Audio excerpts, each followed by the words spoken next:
The following podcast contains explicit language. If you love our country and love your children as much as I know that you do, stand and speak and vote your conscience. Vote for candidates up and down the ticket who you trust to defend our freedom and to be faithful to the Constitution. His father was with Lee Harvey Oswald prior to Oswald's being shot. I guess I should go ahead and admit, yes, my dad killed JFK. He is secretly Elvis, and Jimmy Hoffa is buried in his backyard. Nasty guy. Now I know why he doesn't have one endorsement. I am not in the habit of supporting people who attack my wife and attack my father.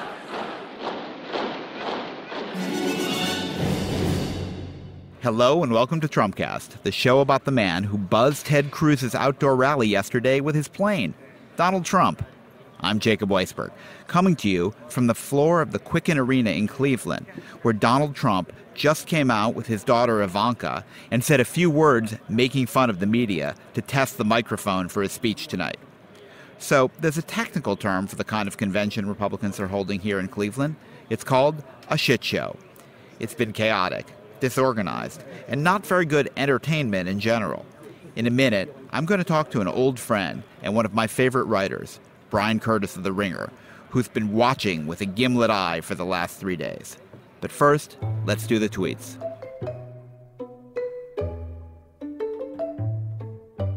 Good news is Melania's speech got more publicity than any in the history of politics, especially if you believe that all press is good press. The media is spending more time doing a forensic analysis of Melania's speech than the FBI spent on Hillary's emails. In November, I think the people of Ohio will remember that the Republicans picked Cleveland instead of going to another state. Jobs. President Obama just had a news conference, but he doesn't have a clue. Our country is a divided crime scene, and it will only get worse. Our country is totally divided, and our enemies are watching. We're not looking good, we're not looking smart, and we're not looking tough. We are trying to fight ISIS, and now our own people are killing our police. Our country is divided and out of control. The world is watching.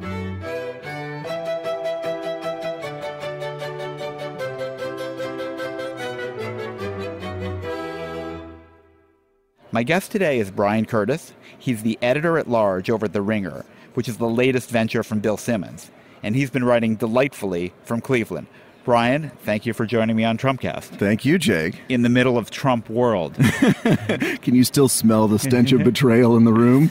You know, it was an amazing night last night. I mean, I just want you to sort of describe it the way you did. I mean, tell the story of what happened during Ted Cruz's speech. Well, first of all, I think we have to set up what happened at the beginning of the night was that Laura Ingraham came out and called out Ted Cruz from the podium, which in a normal GOP convention, the idea of a talk radio host calling out a sitting senator during her speech would have been extraordinary. And she demanded that Ted Cruz endorse Donald Trump that night.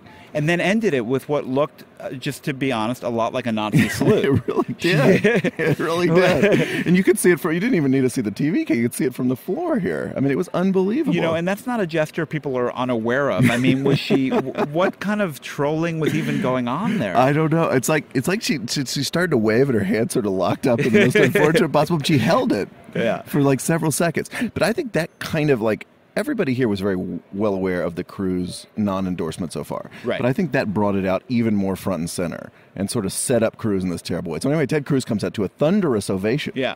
And he's, you know, the crowd, he's going on a long time, giving a kind of standard, you know, super conservative speech, attacking Clinton, betraying America, blah, blah, blah.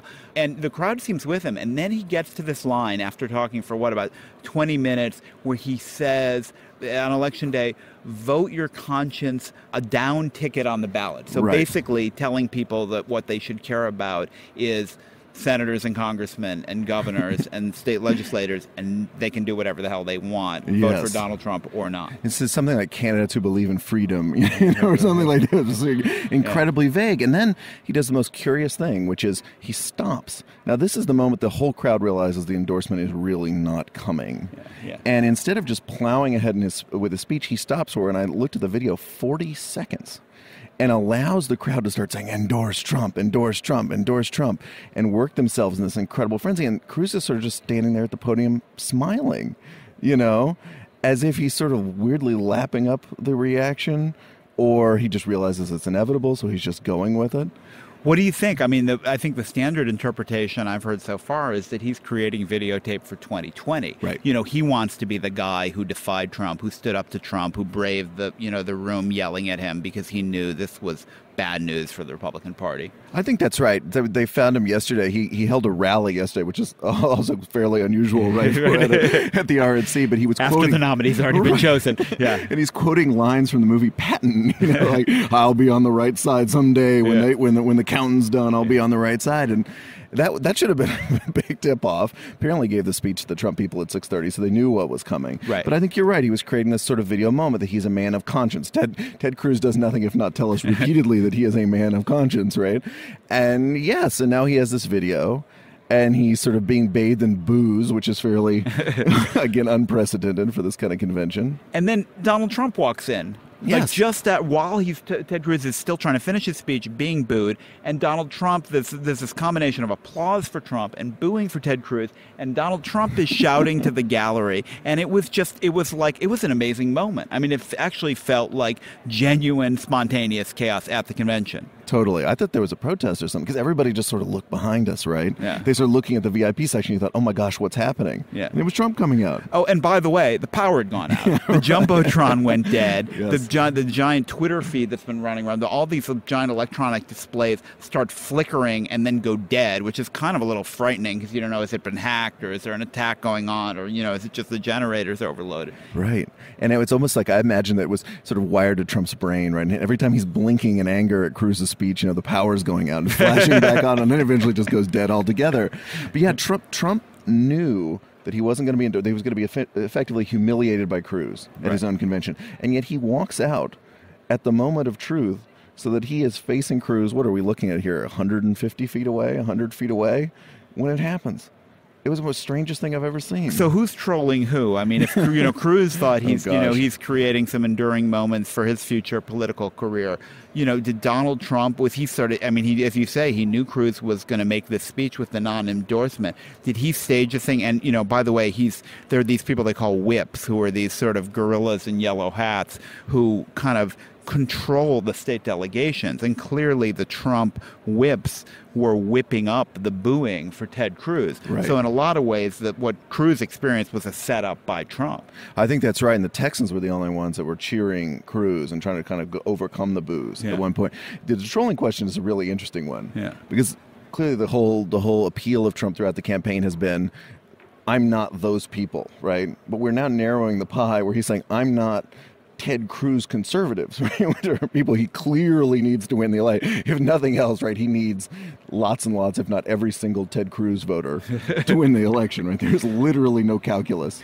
I mean, it's hard. It's sort of hard to tell who ultimately is getting the better and the worse of this, but I guess at the end of the day, it's like the Iran-Iraq war, right? You want it to go on as long as possible with maximum casualties on both sides. Oh, for our entertainment and journalistic purposes and liberal, absolutely. Oh my gosh, I mean, it's fabulous. I mentioned the piece today, we always hunger for this brokered convention nonsense, right? It never happens. But this is kind of it, right? In the sense that around every corner there's magical mysteries, right? Who knows what could happen next? Well, it's your line. We didn't get a brokered convention. We got a broken convention, right? Which is what it feels like being here. What have been a few of your other favorite moments? I mean, you've been kind of watching all the weirdness. The moment last night when the announcer over the PA here says, "Ladies and gentlemen, the vice president," and you kind of perk up, of the Eric Trump Foundation. Well, it's not Cheney or Quayle. It's a vice president of this small charitable foundation in New York, which even Donald Trump apparently does not donate to. The woman who I believe she was a head of a women entrepreneurs for Trump group last night, who came out and her opening line was, "I always dreamed of being a circus performer." Yes, but I failed. I'm a Republican politician. She weirdly came back to the circus motif later in her speech. Scott Baio, of course, I think, Antonio Sabato Jr., that wonderful guy Andy Wist, who no one could figure out who he was, turned out to be a small businessman from New York who came out 2 nights ago. And then last night, Laura Ingraham lights up the crowd, right? That was a pretty good red barn meat burner of a speech. Yeah. I mean, it was more CPAC, somebody said on Twitter, than RNC, but okay. Yeah. Better than nothing. And then they send out this guy, and I don't remember his name. He was a businessman. He was wearing like dark glasses. It looked like a loan shark. Kind of came out, and the whole room just goes dead because he's sort of grumbling his speech, and everybody's like, "Who is this? What is this?" You know, and all the energy's drained out of the room. It's really funny. I mean, an extraordinary number of the speakers are either related to Donald Trump or work for Donald Trump or work for pyramid scheme businesses that are like Trump-like businesses. Yes. But Eric Trump, there was a weird thing there, too, that you picked up on. He was calling out the names of his family, and he intentionally left off the little brother, who is the son of Melania. Yeah. And did we know about that family feud? Well, the funny thing is that it was on the prompter. We could see it on the teleprompter. Right. So he just didn't say it. Yeah. So whether it was an honest mistake or we're talking about three different wives of Donald Trump, right? Eric from number 1, Barron from number 3, and Tiffany, who we heard from Tuesday night from number 2. From Marla Maples, yeah. Right. So perhaps just confusion on getting everybody in. I don't know. Yeah, it's Are You My Daddy? But but it is, it sometimes does happen in families that the old heirs don't like the potential rivals born from a younger mother. I mean, the sort of hard to resist conclusion there is that there's some tension in the Trump family. Yeah, and especially with Melania, sort of tearing up her own speech and this in-house ghostwriter who then, pulls all this plagiarized copy into it. Right. We didn't even mention that as a favorite moment. Think of that. the quote-unquote future First Lady of the United States plagiarizes her speech, and that doesn't even make, like, the top of your mind top 5 hilarious moments of the convention. I mean, it's incredible. And the plagiarist was apparently a ballerina ghostwriter. Yeah, right. The plagiarizing ballerina. So night 1, plagiarism. Yes. Night 2, witch burning. Night 3, trolling with Ted Cruz. Yeah. What's night 4 going to be about? Well, Donald Trump is right when he sits and watches this convention and thinks, I'm better than all these people, right? Because he is, right? He's more like, we want to see, I don't know about you, but I have been waiting for 4 days to see Donald Trump speak.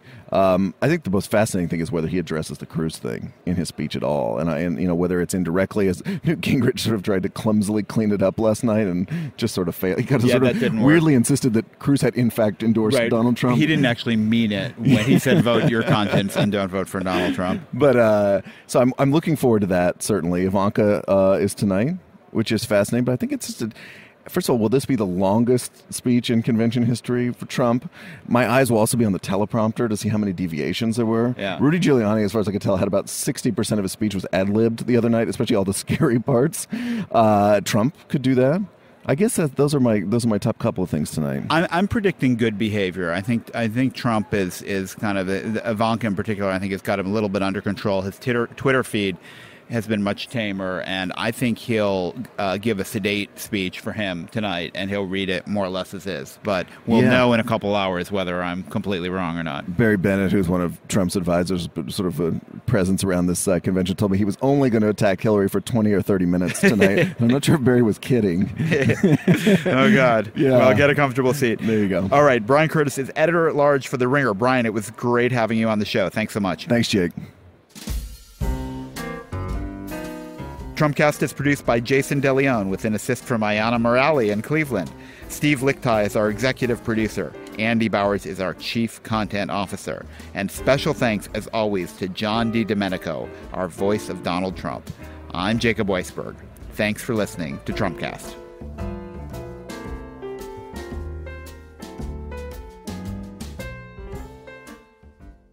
Oh, say the name. Say it's Panoply. Panoply. Okay. Yeah. Panoply. Trumpoply. In every city, she encouraged them to enjoy what she called the cheerful hurly-burly of city life. In every town. And now we've just been around long enough, and the town looks so much better. There are people who want to change things. And I thought, oh my gosh, that is so cool. Why can't we do that in my community and other communities everywhere? To make them better. My point to them is it can be better. It can be better than that. It'll be different. Or to protect things from getting worse. If you're a responsible person, you have to oppose things that are dumped right on your neighborhood, right in an area that you know about. I'm Rebecca Shear, inviting you to check out Placemakers, the podcast from Slate Magazine about the spaces we inhabit and the people who shape them. Subscribe now to Placemakers. You'll never look at your community the same way again.